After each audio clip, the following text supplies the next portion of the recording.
fieles a Dios, habitantes de la tierra. El poder del Evangelio. Romanos 1, 16 y 17. Porque no me avergüenzo del Evangelio, porque es poder de Dios para salvación a todo aquel que cree, al judío primeramente y también al griego.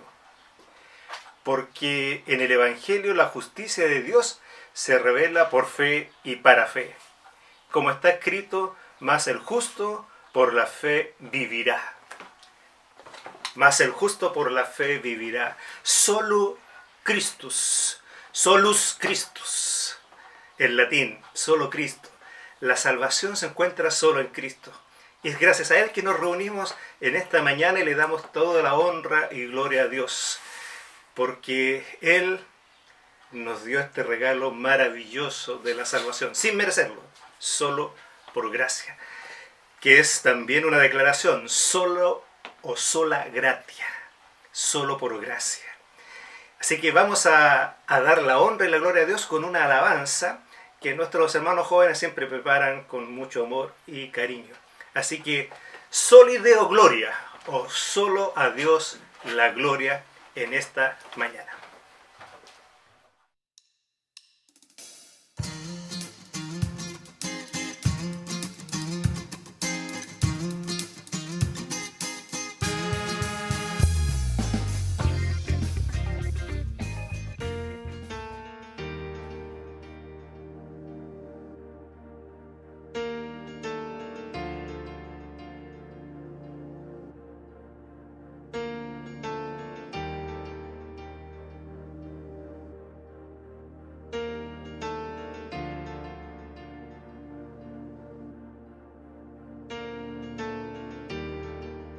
Muros rodeando estoy, pensé que caerían hoy.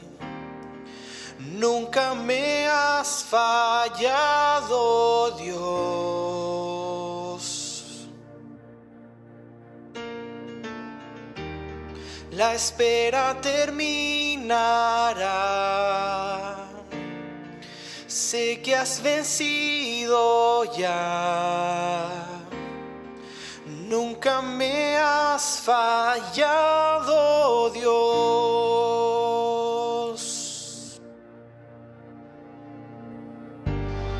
En ti confiaré, tu promesa sigue en pie, tú eres fiel, confiado andaré. En tus manos estaré, siempre has sido fiel.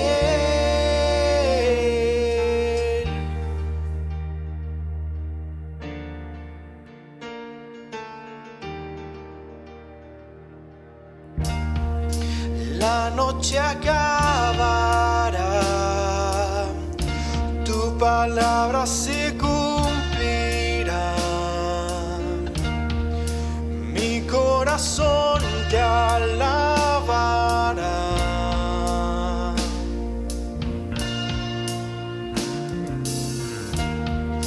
Cristo mi Salvador,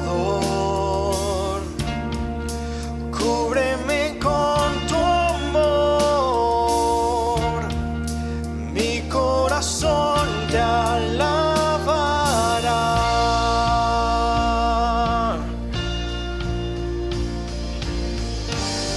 En ti confiaré, tu promesa sigue en pie, tú eres fiel, confiado andaré, en tus manos estaré, siempre has sido fiel.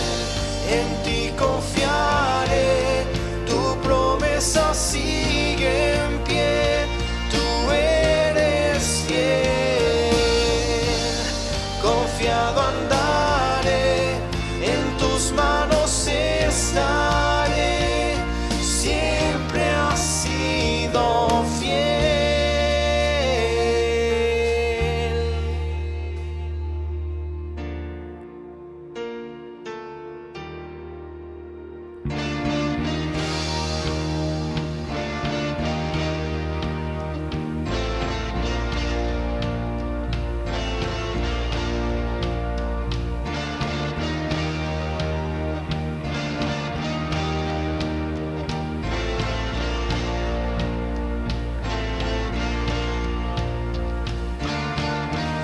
Yo sé que tú mueves montañas, yo creo en ti.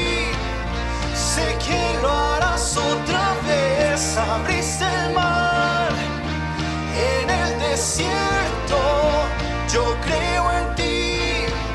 Sé que lo harás otra vez. Yo sé que tú mueves montañas, yo creo en ti. Sé que lo harás otra vez. Abriste el mar en el desierto, yo creo en ti. Sé que lo harás otra vez. Yo sé que tú mueves montañas, yo creo en ti. Sé que lo harás otra vez. Abriste el mar en el desierto, yo creo en ti. Sé que lo harás otra vez. Sé que lo harás otra vez. Wow.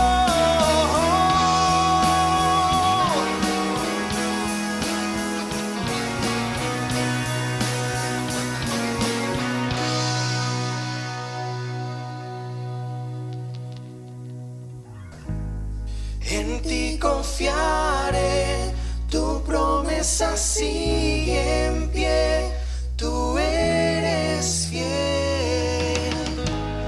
Confiado andaré, en tus manos estaré, tú eres fiel.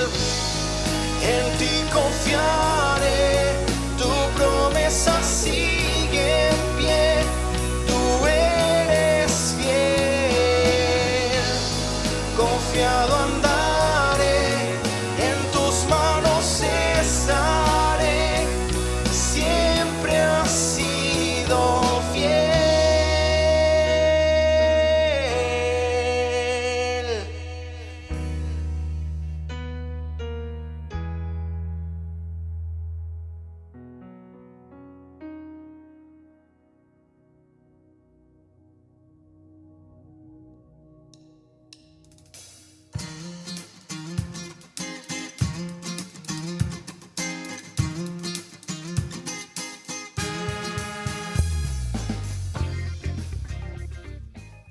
Hola niños, ¿cómo están? Espero que muy bien. En esta mañana quiero compartir con ustedes una profecía. Pero ustedes se preguntarán qué es lo que es una profecía. Bueno, la profecía es el acto de predecir un hecho que va a acontecer a futuro, pero por inspiración divina. O sea, es una revelación de Dios. Entonces, esta profecía se encuentra en el libro del profeta Isaías, en el capítulo 9, ¿ya? Pero vamos a leer solamente 2 versículos, el versículo 2 y el versículo número 6. Bien, yo tengo mi Biblia acá. La vamos a leer. Dice así: El pueblo que andaba en tinieblas vio gran luz. Los que moraban en tierra de sombra de muerte, luz resplandeció sobre ellos. Porque un niño nos es nacido, hijo nos es dado, y el principado sobre su hombro. Y se llamará su nombre Admirable Consejero, Dios Fuerte, Padre Eterno, Príncipe de Paz. Bueno, en este pasaje podemos ver que habla del pueblo de Israel, de un sufrimiento y de tinieblas, ¿cierto? Que andaba en busca de una luz que los guiara. Pero ellos sabían, por revelación, por esta profecía, de que iban a recibir respuesta, que esa luz que los iba a guiar iba a llegar. Y también sabían cómo iba a ser, a través de un niño, pero no un niño cualquiera, un niño muy especial. Y ese niño sería consejero para ellos, un príncipe, primero como consejero, como dice la palabra.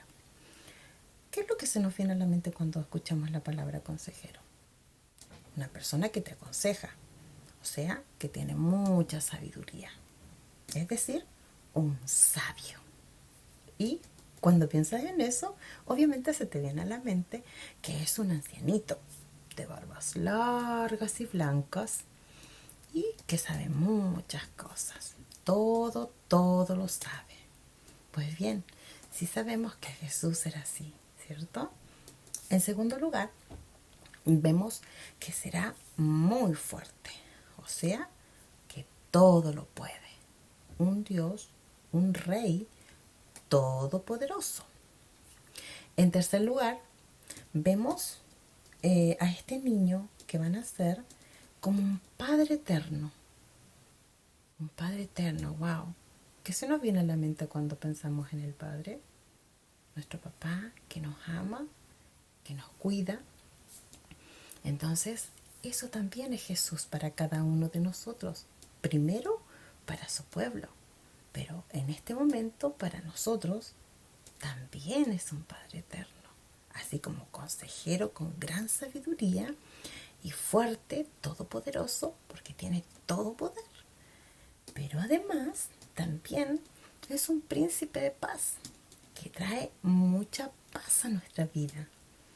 Y por eso también escogí este pasaje donde nos habla de este niño especial, de Jesús, que es Rey, que debemos nosotros dejar que sea el Rey de nuestra vida. ¿Por qué? Por todos estos atributos que acabamos de mencionar. O sea, tiene mucha sabiduría, todo lo sabe, y si alguien todo lo sabe, sabe qué hacer en cada momento de nuestra vida. Y que es fuerte, poderoso, que todo lo puede. ¡Wow! Y que sea un Padre amoroso, que nos cuide en todo momento y que nos dé paz a nuestra vida. Cuando tenemos angustia, cuando tenemos problemas, cuando pasamos por muchas enfermedades, entonces Él trae paz a nuestra vida, a nuestros corazones.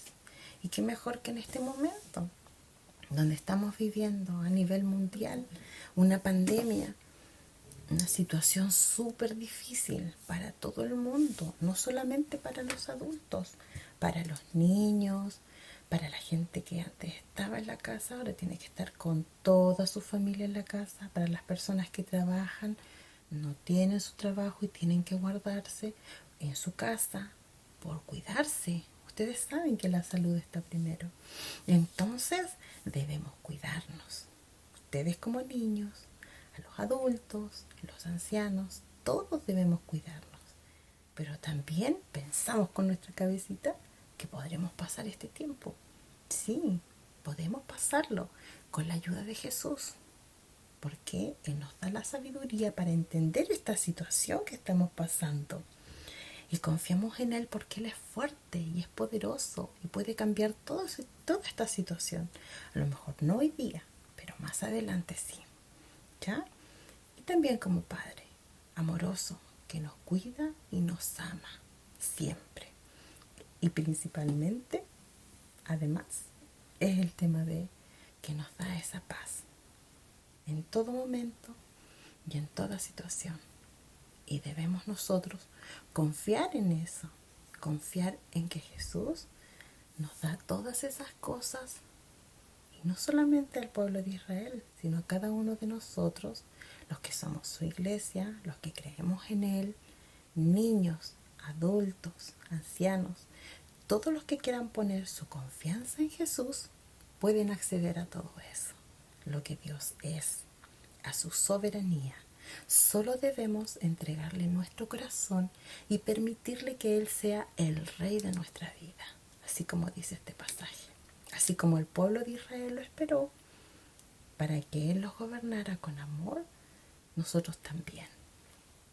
Entonces, en este tiempo en que ya estamos terminando el año y recordamos su nacimiento, ¿qué mejor que hacerlo en esta época donde está pasando tantas cosas y situaciones diferentes? Pero nosotros, ustedes como niños, tienen que tener la confianza en que el Señor Jesús nos ayuda en cada momento. Así que eso quería compartir con ustedes en este momento, este día. Espero que se encuentren muy bien, se sigan cuidando en casa y compartan este mensaje de este niño especial que es un Rey todopoderoso, porque es Cristo Jesús quien vino a este mundo por amor, nacer en un pesebre para darte salvación a ti, a mí y a todo el que quiera recibirlo en su corazón. Muchas gracias por escucharnos, niños. Chao, que estén bien, cuídense. Hola mis niños, les saludo en el gran amor de Cristo, me encuentro con ustedes nuevamente. Les voy a invitar a hacer una manualidad, en este caso preparando nuestros corazones para Navidad. Les invito a hacer un ángel, la palabra ángel, para que ustedes vean también que son parte del anunciamiento de nuestro Salvador, nuestro Señor Jesucristo. La palabra ángel significa mensajero. Son los mensajeros que Dios utiliza para dar a conocer la obra, su obra o su voluntad. ¿Ya? Entonces, quiero invitarte también a leer un poquito el Evangelio según San Lucas, del capítulo 1, del 30 al 32, en donde dice: entonces el ángel le dijo a María: no temas, porque has hallado gracia delante de Dios. Y ahora concebirás en tu vientre y darás a luz a un hijo y llamarás su nombre Jesús. Este será grande y será llamado Hijo del Altísimo, y el Señor Dios le dará el trono de David su padre. Ellos también forman parte del anunciamiento, como en Isaías 9:6, y dice: porque un niño nos es nacido, hijo nos es dado, y el principado sobre su nombre, y se llamará su nombre admirable, consejero, Dios fuerte, Padre eterno y príncipe de paz. Te invito en todo caso a que vuelvas a leer estos versículos, a que aprendas un poco más de lo que es el anunciamiento de la llegada de nuestro Señor Jesucristo en Isaías capítulo 9 y en el Evangelio según San Lucas en los capítulos el capítulo 1 del 30 al 32. ¿Ya? Ahí vas a conocer también. Ahora vamos a pasar rápidamente a hacer la actividad. Te digo que lo que vamos a hacer en este momento es bastante fácil. Son materiales que tú vas a tener en tu casa probablemente. Y te digo que vamos a usar. Voy a bajar un poquito la cámara para que puedas ver. Vas a usar hojas blancas. Si tienes hojas blancas, una hoja decorada, verde, roja, la que tengas en tu casa. Yo tengo aquí varias hojitas decoradas, pero en esta oportunidad voy a usar la hoja blanca. Ya, yo tengo una hojita, si la ves, mira, es verde, está decorada por los lados. Y te voy a decir qué más vas a necesitar. Vas a necesitar una corchetera, vas a necesitar un lápiz, una pinza, pega, vas a necesitar, o pegamento, como dicen ustedes aquí. Vas a necesitar una tapita de refresco o bebida. Vas a necesitar papel decorado, puede ser de este mismo. Aquí yo tengo más papelitos, mira. Puede ser del mismo papel blanco, de la hoja blanca que tengas. Y vas a necesitar una tijerita, ¿ya? En este momento yo te voy a invitar a que tú dobles esta hoja de manera que quede como un abanico o un acordeón. Ya, entonces vamos a doblar por la parte que está decorada. Vamos a empezar a doblar de esta manera.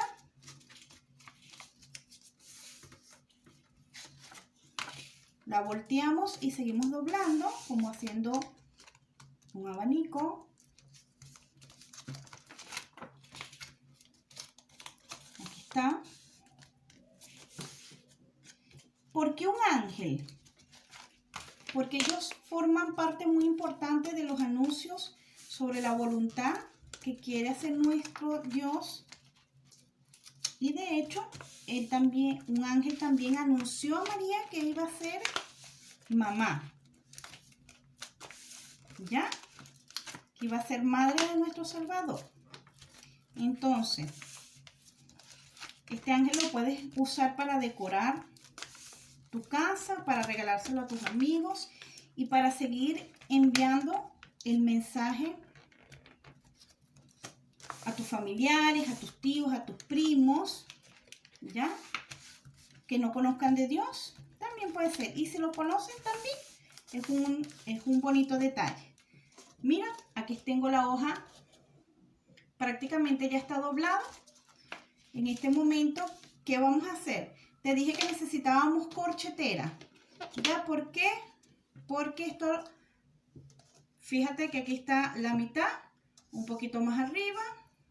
Aquí voy a grapar. Es muy fácil. Aquí voy a grapar.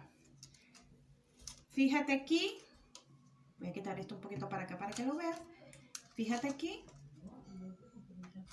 Cuento 1, 2, 3, 4, 5. La mitad, que sería esto aquí, lo voy a cortar. Lo voy a pasar a cortar. Esto con ayuda de un adulto. Si tú no lo puedes hacer solito, con mucho cuidado para que no te cortes. Y lo voy a doblar. Fíjate que lo doblo hacia abajo. Y aquí nos está quedando, si te fijas bien, nuestro angelito. Allí está quedando. ¿Ya? Ahora, ¿qué vamos a hacer? Vamos a abrir un poquito la parte de los bracitos así. Y vamos a pegar. ¿Ya? Vamos a pegar aquí con un poquito de pegamento, como dicen ustedes. Yo soy venezolana, por eso a veces digo palabras que ustedes quizás no conocen, pero todo lo hacemos para agradar a Dios. Aquí también voy a pegar, fíjate, aquí debajo del bracito voy a colocar un poquito de pega o pegamento o silicón, lo que tengas en tu casita. La idea de hacer este ángel es que tú puedas compartir un mensaje de bienaventuranza o de la buena nueva, que es el nacimiento de nuestro Señor Jesucristo, de nuestro Salvador. ¿Ya? Esta es la idea de este ángel, ¿cierto? Aquí lo podemos ir visualizando, mira cómo va quedando. ¿Ya? Esto lo voy a dejar por aquí. Te dije que necesitabas una pincita, justamente es para poder sostener mientras pega. Ya, yo aquí lo sostengo un poquito. Aquí, ya. Ahí lo sostengo. Ahora vamos a pasar a hacer rápidamente la cabecita, que es con la tapita que te dije que necesitábamos. La vamos a marcar porque esto lo vamos a tapar. Lo vamos a tapar con un pedacito de papel decorativo, del color que tú tengas. Si tienes hojita blanca, está bien igual la hoja blanca, porque todo tu angelito te queda blanco, ¿ok? Lo puedes pintar también con colores. La idea es que tú te diviertas haciendo la actividad y demostrándole a Dios que tú haces las cosas con amor. Yo coloqué una cintica, mira, la amarré o la pegué. Está aquí así. Y esto, antes de pegar, la voy a sostener aquí. Le voy a colocar también un poquito de pega, porque esto me va a servir para poder guindar mi decoración después. ¿Ya? Aquí voy a colocar pega. Esto, voy a agarrar la tapita y voy a cortar un redondo igual. Ya yo lo hice para ahorrar tiempo y lo voy a pegar en la tapita. ¿Ya? Esto lo vas a sostener, le vas a poner algo pesado, la corchetera, y lo vas a dejar a un ladito. ¿Ya?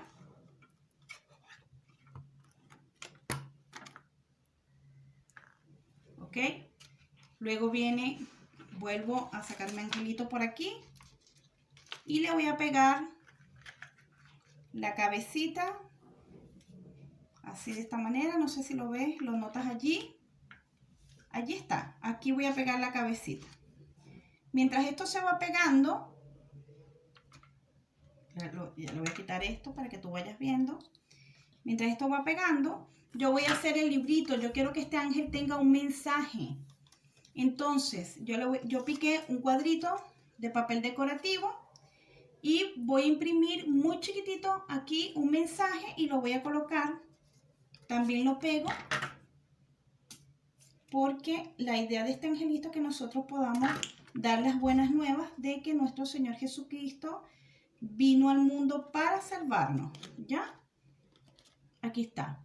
Ahí lo pegas y le vamos a colocar en esta parte del vestido un poco de pega, aquí así.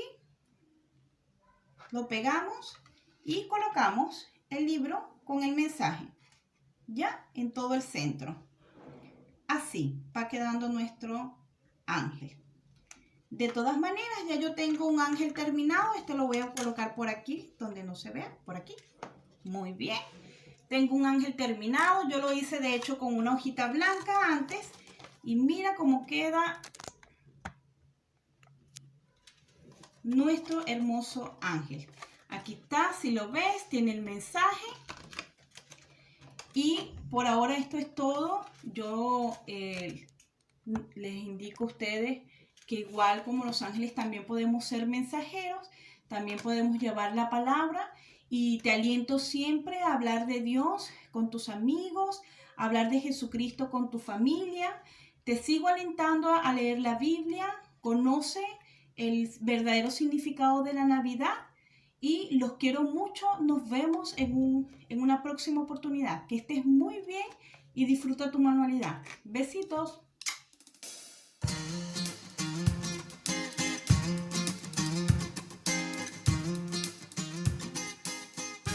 Durante el mandato del Papa Gregorio I, más tarde conocido como San Gregorio Magno, la música medieval conoció una etapa próspera que se expandió por el continente.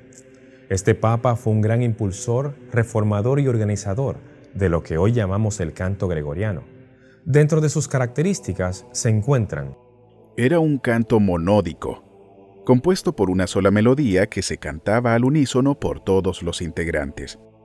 No tenía grandes saltos de intervalos o distancia entre las notas musicales.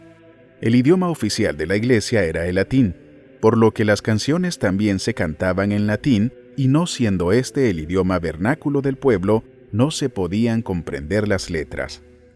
Quienes participaban del canto eran los sacerdotes. El canto gregoriano era el único estilo de música permitida por la Iglesia para las misas y los servicios, a pesar de que fuera de la Iglesia habían otras manifestaciones artísticas musicales.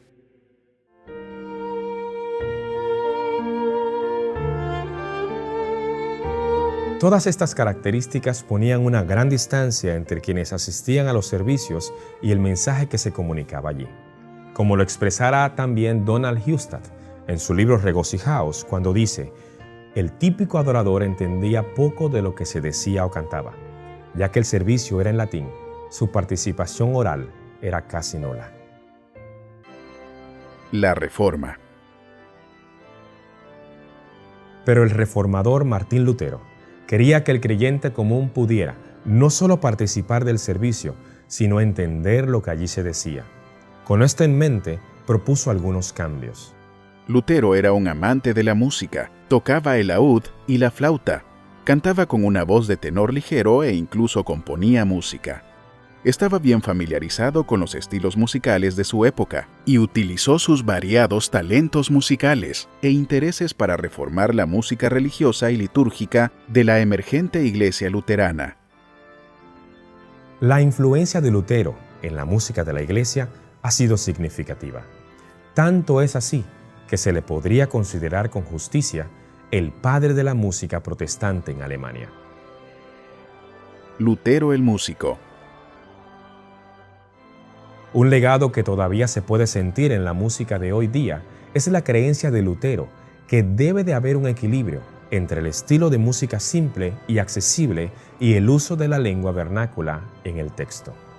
Como él dijo, tanto el texto como la música, la acentuación, la melodía y la forma de cantar deben provenir de la verdadera lengua y voz materna. De hecho, Lutero era un hábil compositor, pero su verdadero legado musical reside en la forma en que incorporó nuevos textos a la iglesia protestante. Lutero insistía en que los himnos hablaran clara y directamente. Tenemos la intención de seguir el ejemplo de los profetas y los antiguos padres de la iglesia, y hacer una colección de un cierto número de salmos para la gente, para que la palabra de Dios se mantenga viva en sus corazones mediante el canto. Con estas palabras queda muy claro lo que significaba la música para Lutero. Cambios en el culto. Para lograr su propósito, Lutero introdujo varios cambios en la liturgia del culto de la Iglesia. 1. Estilo. Lutero usó melodías sencillas que ya se cantaban en el pueblo con una letra no religiosa, para así componer himnos muchas veces basados en pasajes específicos de las Escrituras. Como ejemplo de esto tenemos Castillo fuerte es nuestro Dios, basado en el Salmo 46, y De lo profundo clamo a ti, basado en el Salmo 130. 2. Idioma. Una de las barreras que las personas tenían en los servicios era que prácticamente todo era en latín. La persona común del pueblo no dominaba este idioma, pues era para académicos e intelectuales. Lutero cambió esto al componer himnos que reforzaban el contenido de su enseñanza en idiomas que el pueblo podía entender. 3. Participación. Al cambiarse el estilo y el idioma, ya que el servicio no estaba solamente enfocado en los sacerdotes y el clero, sino que el espectador común también era un participante que entendía, asentía y participaba en la música del culto. Legado. Lutero alentó un nuevo estilo de participación congregacional, el canto coral al unísono. La configuración del texto principalmente era silábica, es decir, las palabras individuales no se extendían en varias notas diferentes, en forma de estrofas, en la que todas se cantaban con la misma música. Los coros en sus iglesias a menudo cantaban desde dentro de la congregación para proporcionar enseñanza y apoyo. En 1524, Lutero y Johann Walter publicaron el primer himnario protestante. Tanto Lutero como Walter escribieron melodías distintas y cantables que se movían entre notas consecutivas y no requerían demasiado de un rango vocal. Lutero adaptó libremente las canciones populares de su tiempo de 3 maneras. Primero, las palabras fueron reemplazadas mientras la música permanecía. Segundo, las palabras fueron reemplazadas y la música adaptada. Tercero, las palabras fueron adaptadas y la música prestada de una fuente secular. Muchas de las composiciones y adaptaciones de Lutero fueron usadas posteriormente por compositores como Samuel Tate, Andreas Hammersmith, Michael Pretorius, Sebastian Knupfer, Johann Sebastian Bach, entre otros.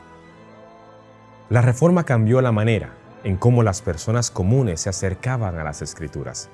Para lograr esto, Lutero, su figura más importante, utilizó la música como una herramienta que no opacara el mensaje, sino que lo hiciera brillar aún más, llevando el mensaje de la Biblia al lenguaje del pueblo y poniéndolo en la boca de la gente común a través de las melodías. ¿Y tú, qué piensas? ¿Qué tipo de teología crees que refleja la música de alabanzas de hoy? ¿Crees que la iglesia de hoy debe participar más del canto congregacional? Déjanos tus comentarios y suscríbete a nuestro canal para ver más contenidos como este.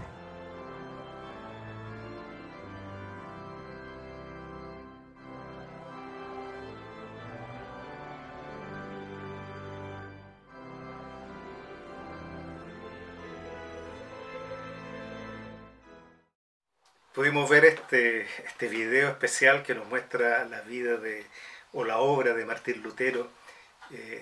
Disfrutamos de Castillo fuerte es nuestro Dios y nos habla de la fe, nos habla de esto que hemos encontrado sin ser mejores que otros. Sola fide, solo la fe. La salvación solo puede ser recibida cuando ponemos nuestra fe en aquel que murió. Así que la honra y la gloria para aquel que dio su vida por nosotros y nosotras, para que nos incluyamos a todos y a cada uno de nosotros. Sola fide. Así que con fe vamos a orar en esta mañana. Buen Dios y Padre Celestial, te damos gracias por este tiempo, gracias porque podemos honrar tu santo nombre y lo hacemos libremente. No hay nada que nos impida decirte que tú eres nuestro Dios, tú eres nuestro Señor, Tú eres aquel que nos dio la vida realmente. Gracias, Señor, por este culto y te agradecemos por la palabra que nos vas a entregar a través de nuestro pastor. Bendícelo grandemente, dale fuerza, Señor. Gracias por todo lo que Él realiza en beneficio de nuestra vida espiritual. Gracias porque tú lo usas y lo usas grandemente. La honra y la gloria sean para ti en Cristo Jesús. Amén.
Buenos días, hermanos, hermanas. Qué hermoso culto hemos tenido y qué hermoso el espacio que el Señor nos permite para poder adorarle en espíritu y en verdad. Bueno, estamos en una fecha muy importante para el mundo evangélico y protestante. Estamos celebrando 503 años de la Reforma de Lutero. Y quiero, este es un mensaje un tanto diferente, quizás con algunos antecedentes históricos que quiero poner y culminando una breve exposición de las 5 solas o los 5 solos de la Reforma. Quiero partir con un pasaje de una oración que hace el apóstol Pablo, allí en Efesios capítulo 1, versículo 15, cuando él dice: por esta causa también yo, habiendo oído de vuestra fe en el Señor Jesús y de vuestro amor para con todos los santos, no ceso de dar gracias por vosotros, haciendo memoria de vosotros en mis oraciones, para que el Dios de nuestro Señor Jesucristo, el Padre de gloria, os dé espíritu de sabiduría y de revelación en el conocimiento de Él, alumbrando los ojos de vuestro entendimiento, para que sepáis cuál es la esperanza a que Él os ha llamado y cuáles las riquezas de su gloria, de su herencia en los santos, y cuál es la supereminente grandeza de su poder para con nosotros los que creemos, según la operación del poder de su fuerza, la cual operó en Cristo, resucitándole de los muertos y sentándole a su diestra en los lugares celestiales. Bueno, debemos dejar en claro algo que es muy importante, que Martín Lutero, el monje Martín Lutero, el doctor Martín Lutero, no era una persona cualquiera, sino que era un militante activo ya de la Iglesia Católica Apostólica Romana. Por eso podemos decir con toda seguridad que en la Reforma es un movimiento que comenzó al interior de la Iglesia. No fue una presión externa, sino que una presión interna. ¿Por qué? ¿Qué es lo que pasaba con la Iglesia oficial de aquella época? Una de las cosas importantes que debemos entender y que lo debemos tener claro en este tiempo es que la religión se había institucionalizado. La fe se había institucionalizado. Se había forjado una estructura, como se lo denomina, piramidal, y bajo esa configuración se fueron dando todos los vicios que en cualquier estructura de esta naturaleza se puede generar. ¿Ya? Entonces, en esta estructura se comienzan a forjar muchas situaciones fuera de control, podríamos decirlo así. Tergiversaciones, las defensas de un sistema. Se comenzaron a ocultar los vicios y las aberraciones. Entonces se comienza a estructurar una forma para proteger la institución por sobre el propósito de ella. Debemos tener cuidado hoy también, como lo dice un buen amigo mío, el pastor Daniel Mardones, que vive en Suiza en este minuto. Debemos tener cuidado porque hoy día también la fe se puede institucionalizar. Por ejemplo, por el denominacionalismo, perdóneme. Cuando ponemos la denominación por sobre la palabra o por sobre el objetivo por el cual está la iglesia. Porque donde quiera que exista una estructura como la que tenía o tiene la Iglesia Católica, Apostólica y Romana, se producen peligros. Y Lutero se dio cuenta de eso y luchó por eso. La base de toda estructura piramidal es la estructura económica. Eso es lo que estaba latente en los tiempos de Martín Lutero.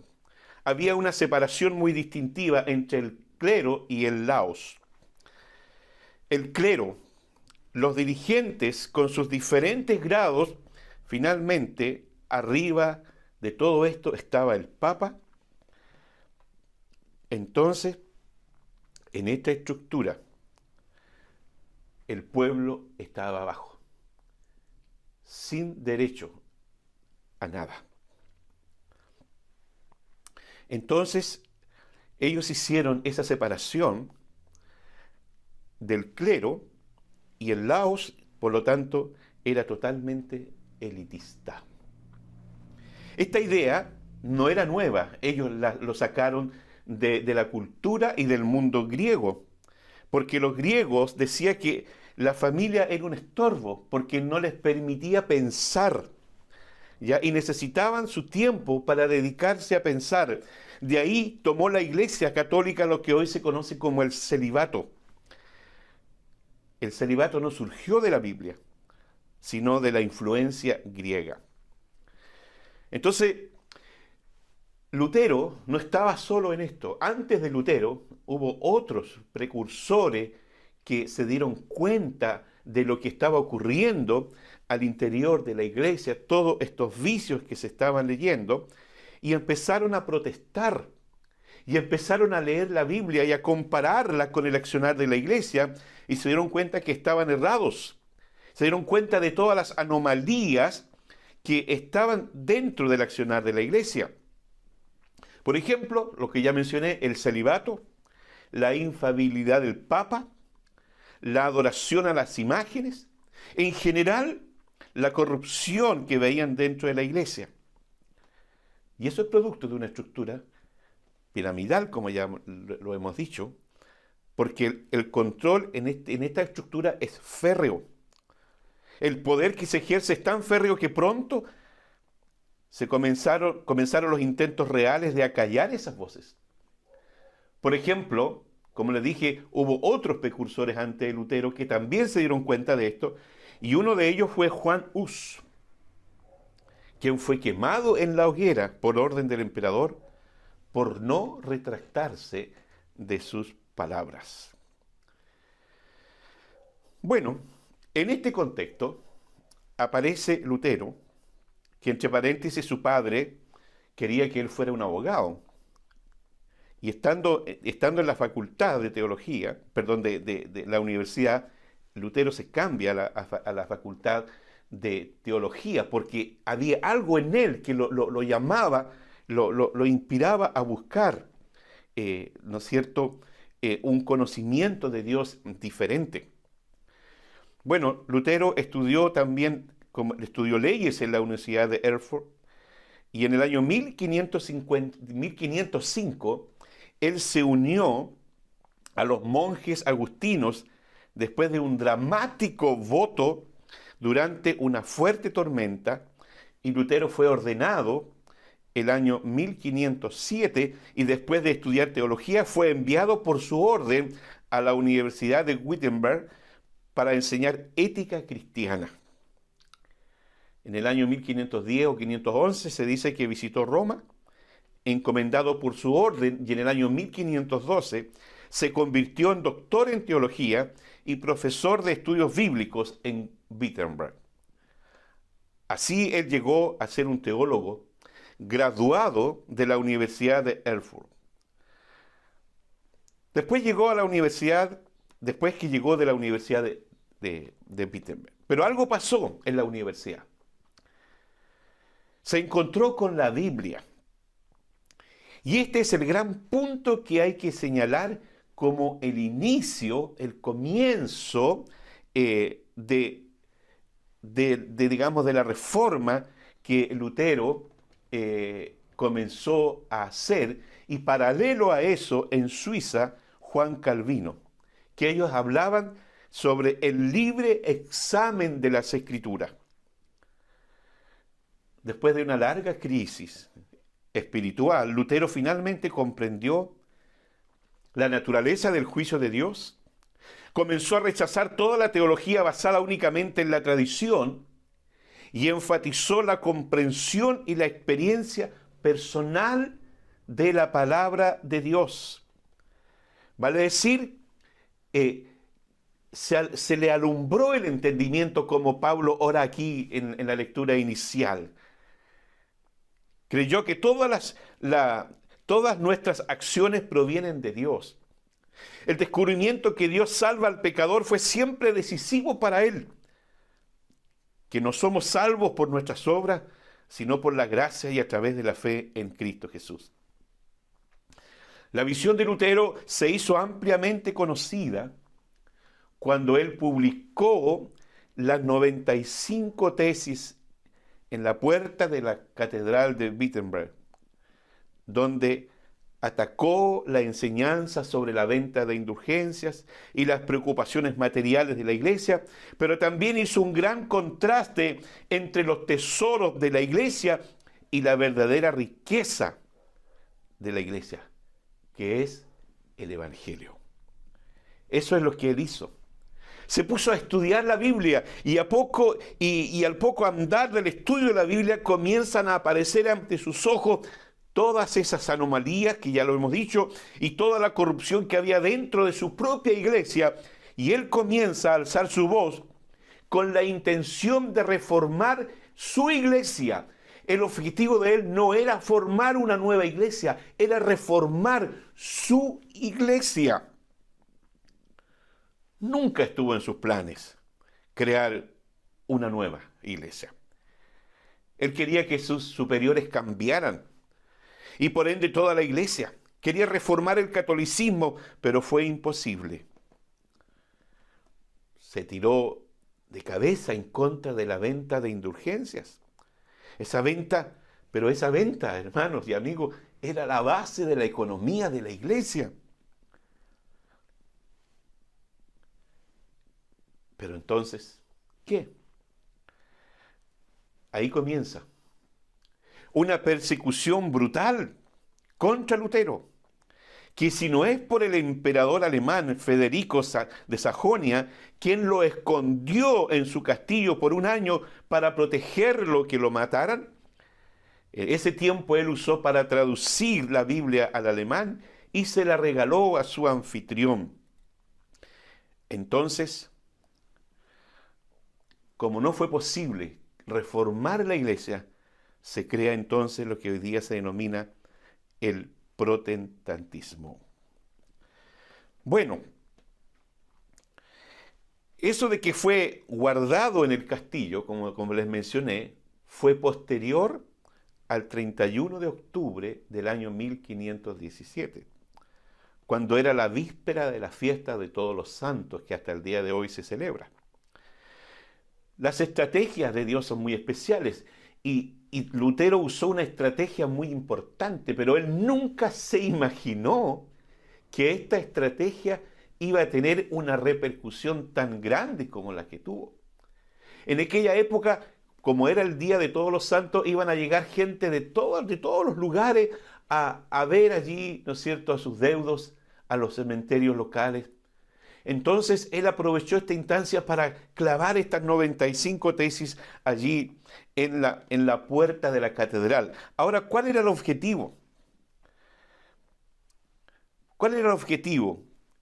Había una costumbre en esa universidad, había una costumbre muy especial. Cada vez que un doctor en teología quería discutir con sus iguales un tema especial, clavaba su tesis allí en la catedral, ¿ya? Para después discutirla por ellos dentro de la estructura de la universidad. Pues bien, alguien tomó las 95 tesis de Lutero, las leyó, y aquí ocurrió el milagro, la estrategia. Recién se había creado la imprenta, y alguien llevó a la imprenta estas 95 tesis, se imprimieron muchas copias y empezó a circular estas 95 tesis, como nosotros decimos en el día de hoy, como pan caliente. Y no solo circuló en Alemania, sino que en toda Europa. Y ese fue un momento estratégico de Dios para sacudir al mundo. Entonces hay 4 cosas que son fundamentales en el tema de la identidad. Martín Lutero nos habla que el espíritu de la Reforma nos ayudó a crear la identidad de muchos países en Europa. Su reforma cambió la cultura de su país y del mundo.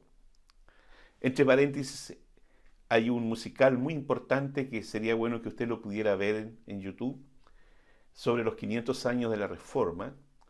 Es muy interesante, muy bonito que usted lo pueda ver.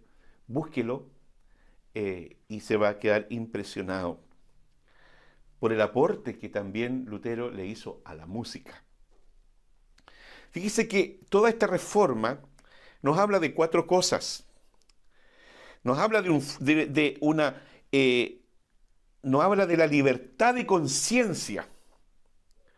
Y esta libertad de conciencia es parte de las constituciones de muchos países en el día de hoy.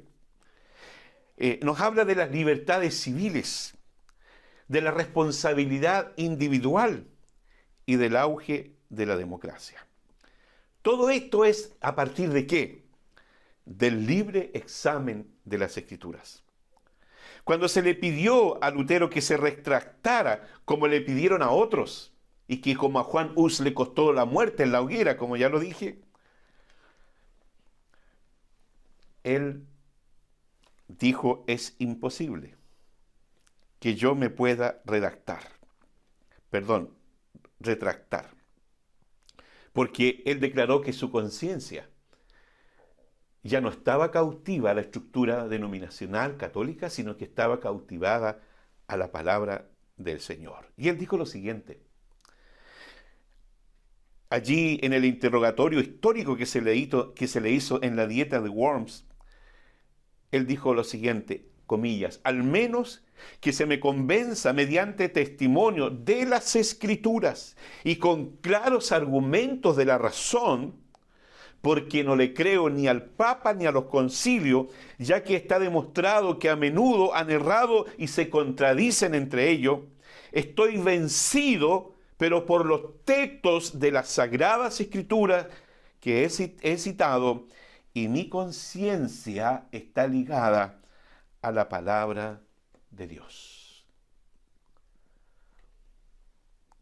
Hermanos, esto es un poco de historia que hay en el fondo, digamos, de un resumen, muy resumido, valga la redundancia, de cómo se generó. Y hablar de las 5 tesis, de las 95 tesis, es muy difícil. Pero hay 5 solas o solo que nosotros que hemos heredado como pueblo cristiano y que yo se las quiero compartir brevemente en esta hora o recordárselas porque cada uno de nosotros las sabe. La palabra latina sola significa en español solo o solamente. Las 5 solas expresaban 5 creencias fundamentales que los reformadores entendían como pilares esenciales para la vida y práctica cristiana. Todas y cada una de estas solas rechazaban o se oponían explícitamente a prácticas y doctrinas entendidas a comienzo del siglo XVI en la cristiandad latina y que los reformadores criticaban, atribuyéndolas a la usurpación de competencias, atributos o cualidades por la jerarquía eclesiástica de la Iglesia Católica Apostólica y Romana, y especialmente por su cabeza, el Papa, y que en realidad correspondían o bien únicamente a Dios o bien a todos los cristianos. Entonces permítame brevemente hablar de las 5 solas. Solo la Escritura, solo la Escritura. Para nosotros los bautistas, la Biblia es nuestra única regla de fe y de práctica. Entonces la doctrina de que la Biblia es por sí sola la autoridad suprema fue el principio formal de la Reforma. Como ya les leí, lo que Martín Lutero dijo, que su mente, su conciencia estaba cautiva y ligada a la palabra de Dios. Del mismo modo, en la Confesión de Bélgica se estableció lo siguiente: creemos que esta Santa Escritura contiene de un modo completo la voluntad de Dios y que todo lo que el hombre está obligado a creer para ser salvo se enseña suficientemente en ella. Tampoco está permitido, dice esta confesión, igualar los escritos de ningún hombre, y tampoco está permitido el sincretismo que se ha ido generando en el tiempo. Solo la palabra del Señor. Como dice el salmista, abre mis ojos y miraré las maravillas de tu ley. La ley de Jehová es perfecta. Lámpara es a mis pies tu palabra y lumbrera mi camino, etcétera, etcétera. Entonces este tema define la función de las Escrituras como única autoridad sobre la Iglesia. Así lo entendieron los reformadores. Pero para pensar hoy, chiquillos, jóvenes, adolescentes, niños, ancianos, para pensar hoy, la Escritura solamente es la regla inerrante de la vida de la Iglesia. Pero cuidado, porque la Iglesia cristiana de hoy le ha querido quitar el peso a las Escrituras y su función de autoridad. La presión social que hoy día está afectando a la Iglesia nos puede hacer mucho daño. Por eso tenemos que aferrarnos a esta palabra. Quizás los pastores hemos descuidado nuestro derecho y obligación de decidir y supervisar lo que es la adoración en la iglesia. Revisar también que la adoración sea una adoración bíblica, en espíritu y en verdad. La Escritura debe transferirnos de nuestras necesidades percibidas a nuestras necesidades reales y debe liberarnos de nuestra miopía de vernos a nosotros mismos a través de imágenes seductivas, promesas y prioridades de la cultura de las masas.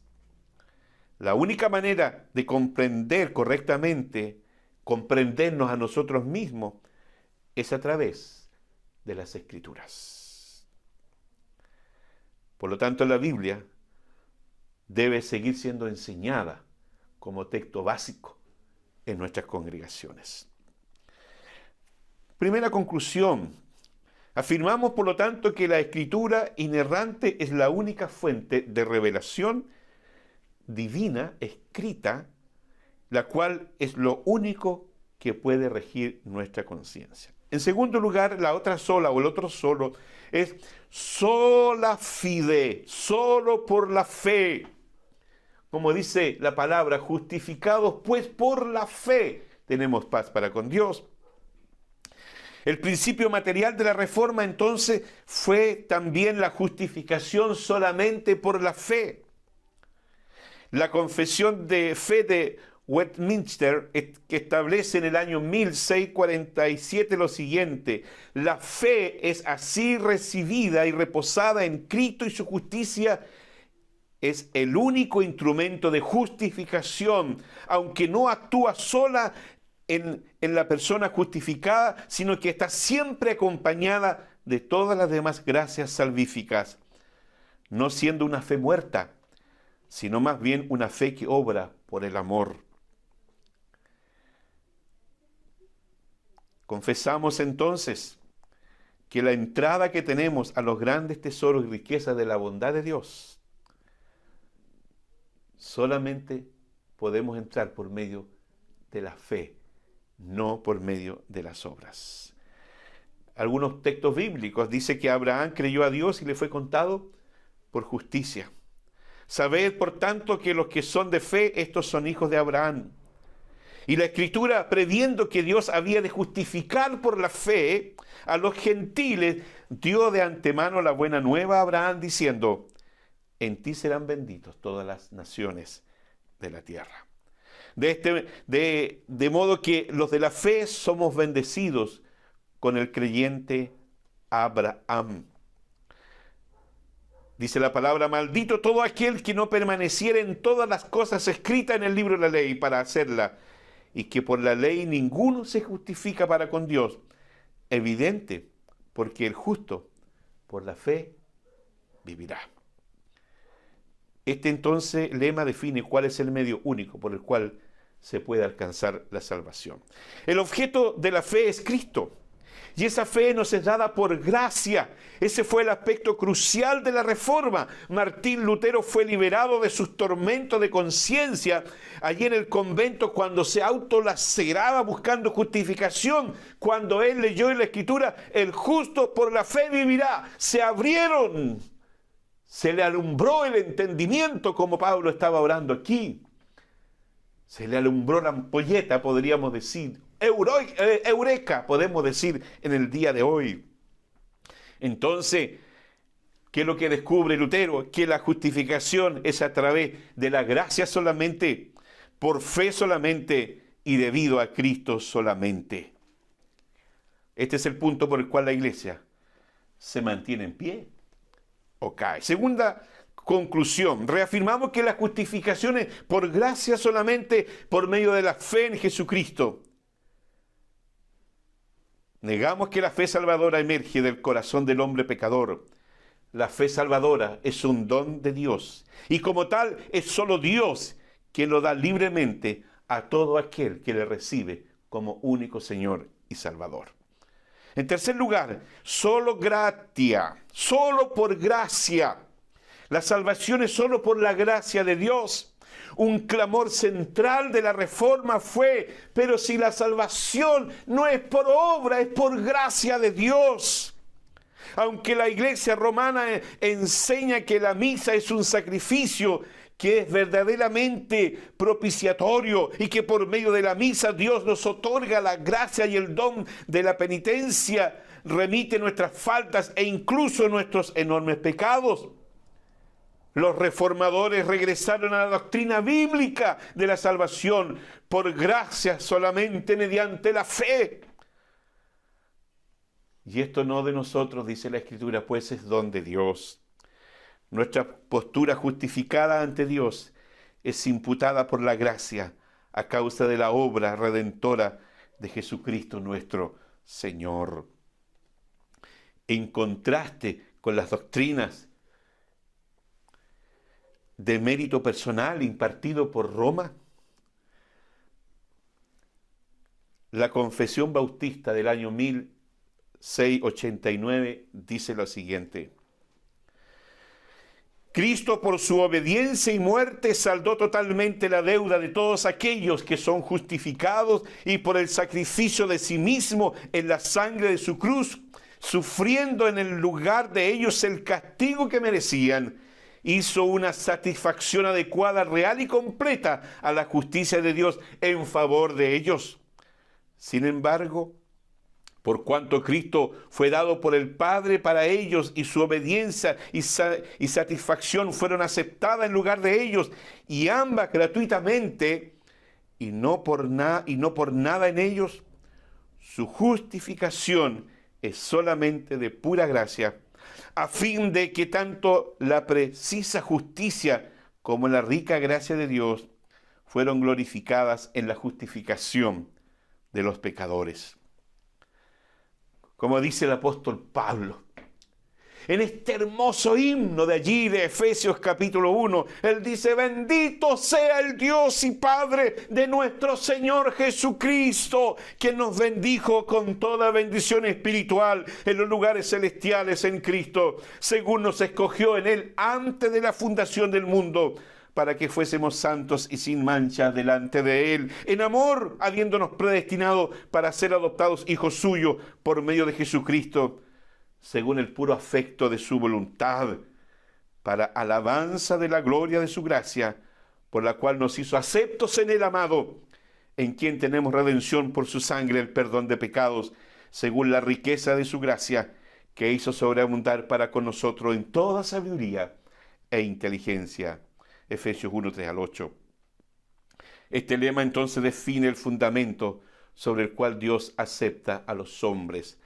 La gracia es lo contrario a pago o a compensación, porque no hay méritos humanos, solo por gracia de Jesucristo. Y por la exaltación de esa gracia, que es lo único que ha movido a Dios a salvar a los hombres, los creyentes en Cristo abandonaron la confianza en sí mismos y en las promesas de la doctrina romana. No hay otra obra humana que pueda ser base de la salvación. No hay métodos, técnica ni estrategia. La fe que salva no puede ser producida en el corazón humano. Nació en el corazón de Dios y nos fue dada por gracia, por medio de Jesucristo.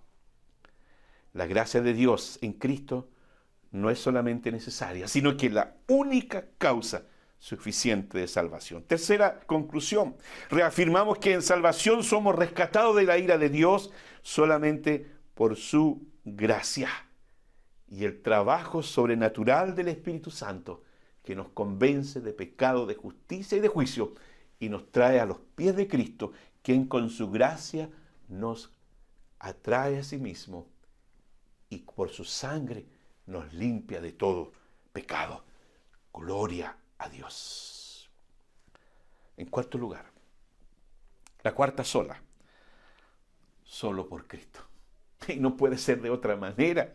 Solamente por medio de la obra redentora de Cristo. La Reforma hizo un llamado urgente a la Iglesia a regresar a la fe solo en Cristo como único mediador entre Dios y los hombres. Pero muchos de ellos tuvieron que pagar en la hoguera por decir esto. Pero Martín Lutero fue escondido, como ya lo dije.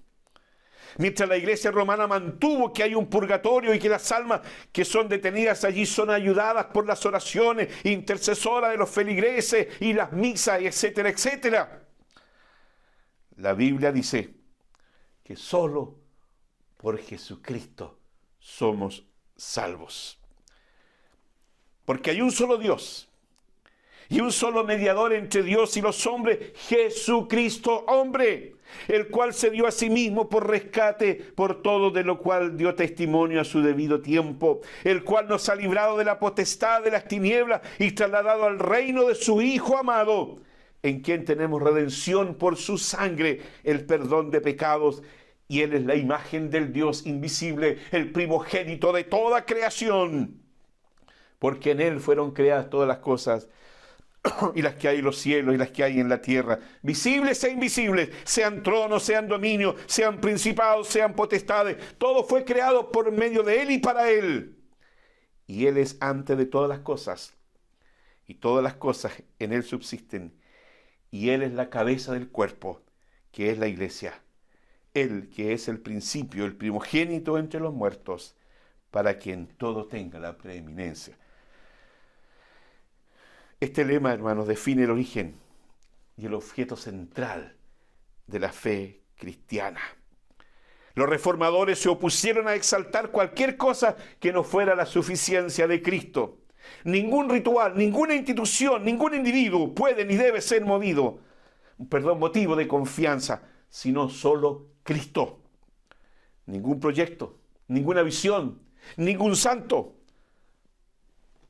ni la Virgen María. Nadie. Solo Cristo. Porque Él murió en la cruz. Resucitó. Fue ascendido a los cielos.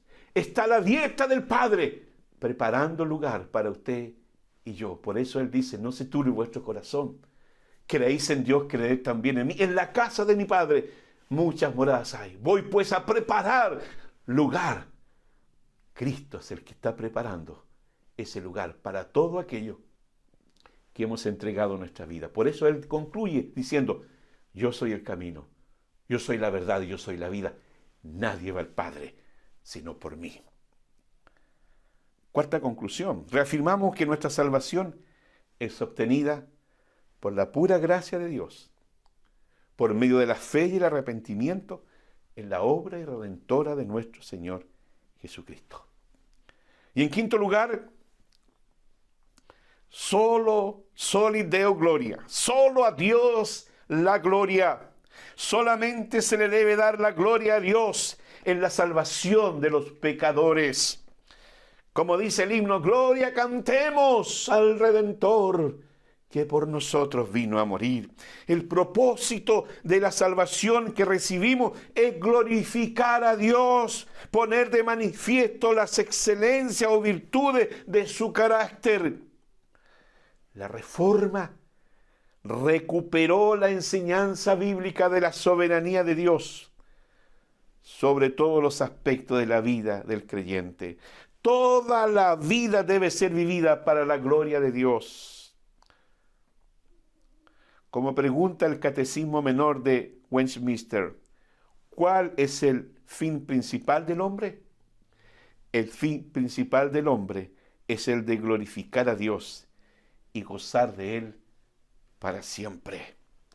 Este gran y apasionado propósito fue enfatizado por aquellos en el siglo XVI y XVII que buscaban reformar a la iglesia de acuerdo con la palabra de Dios, en contraste a la división monástica de vida de lo sagrado contra el secular perpetuado por la Iglesia Católica, Apostólica y Romana. Los reformadores vieron que toda la vida debe ser vivida bajo el señorío de Cristo para la gloria de Dios. La Biblia dice que si pues coméis o bebéis o hacéis otra cosa, hacedlo todo para la gloria de Dios. Si alguno habla, hable conforme a las palabras de Dios. Si alguno ministra, ministre conforme al poder de Dios, para que en todo Dios sea glorificado por Jesucristo.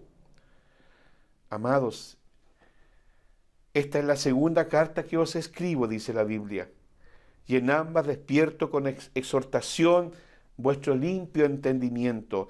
A Él sea la gloria en la iglesia, en Cristo Jesús, por todas las edades, por los siglos de los siglos. Amén y amén. La bendición, dice también otro texto, y la gloria y la sabiduría y la acción de gracias y la honra y el poder y la fortaleza sean a nuestro Dios por los siglos de los siglos.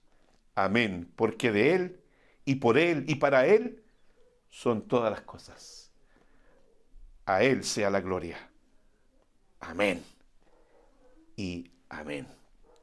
Este lema entonces define la esencia de la adoración a Dios. Uno de los grandes logros de los protestantes fue rescatar la adoración a Dios. Hoy día, la protesta no es contra los poderes estatales que querían detener la reforma.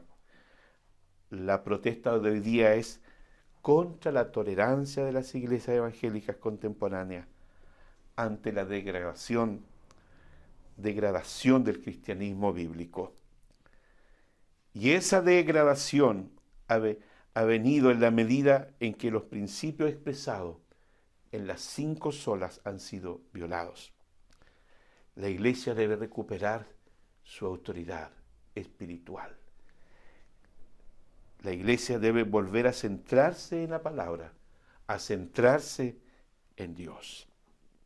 Quinta conclusión. Reafirmamos que debido a que la salvación viene de Dios y ha sido obtenida por Dios, esta es para la gloria de Dios. Y a Él debemos glorificar por los siglos de los siglos. Amén. Dios nos bendiga. Un abrazo. Señor, gracias por permitirnos recordar ese tremendo acto de valentía de Martín Lutero. Gracias por el legado que él ha dejado en la historia del cristianismo. Oh Señor, el de volver a las Escrituras, el de buscar solamente a Jesucristo, solamente ser salvos por fe, por medio de la gracia, y que solo a Dios debemos dar la gloria. Que nunca nuestra iglesia, la iglesia evangélica, pierda ese horizonte. Te lo ruego en el nombre de Jesús. Amén y amén.